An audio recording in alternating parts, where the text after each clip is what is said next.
আমাদের মাতৃভাষা বাংলা, আমরা কারক নির্ণয় করতে পারবো না, তা কখনো হতে পারে না।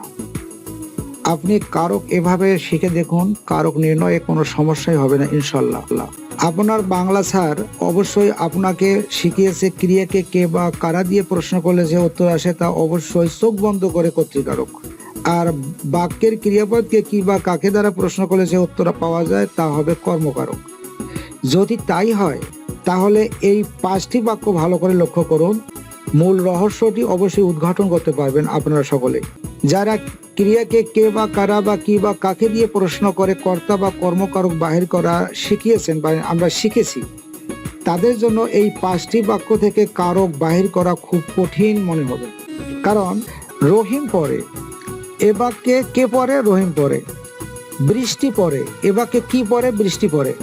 আমরা একটা বাক্যকে কে দিয়ে প্রশ্ন করলাম, আরেকটি বাক্যকে কি দিয়ে প্রশ্ন করলাম। কারণ রহিম হলো একজন ব্যক্তি, তাকে কে দিয়ে প্রশ্ন করা মানানসই, এবং বৃষ্টি হলো কোনো ব্যক্তি নয়, এজন্য কি দিয়ে প্রশ্ন করা সবচেয়ে মানানসই। যদি তাই হয় তাহলে তাহলে রহিম কি কর্তৃকারক এবং বৃষ্টি কি কর্মকারক? না, এটি কখনো নয়। কারণ পড়া কাজটি রহিমও করে আবার বৃষ্টিও করে, কাজেই রহিম ও বৃষ্টি অবশ্যই কর্তৃকারক।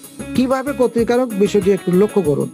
আমাদের মনে রাখতে হবে বাক্যের ক্রিয়াপদটির কাজ কোন পদে সুসম্পন্ন করতেছে বা কে করতেছে, সেটা ব্যক্তিবাচক হোক, বস্তুবাচক হোক বা অন্য কোনো ভাবে হোক।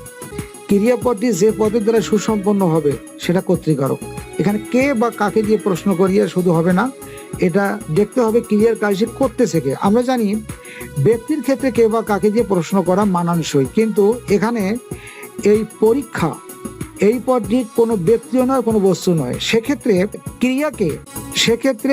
ক্রিয়াকে কে বা কারা কি বা কাকে দিয়ে প্রশ্ন করে কোনো লাভ নেই। এই বাক্যগুলো দেখুন, এই বাক্যগুলো বৃষ্টি, পাতা, রহিম, করিম, পরীক্ষা সবগুলোই হলো কর্তৃকারক। কারণ এই পদগুলো সরাসরি ক্রিয়াপদ সম্পন্ন করতেছে বা ক্রিয়ার কাজটি করতেছে, এই কারণেই এই পদগুলো কর্তৃকারক।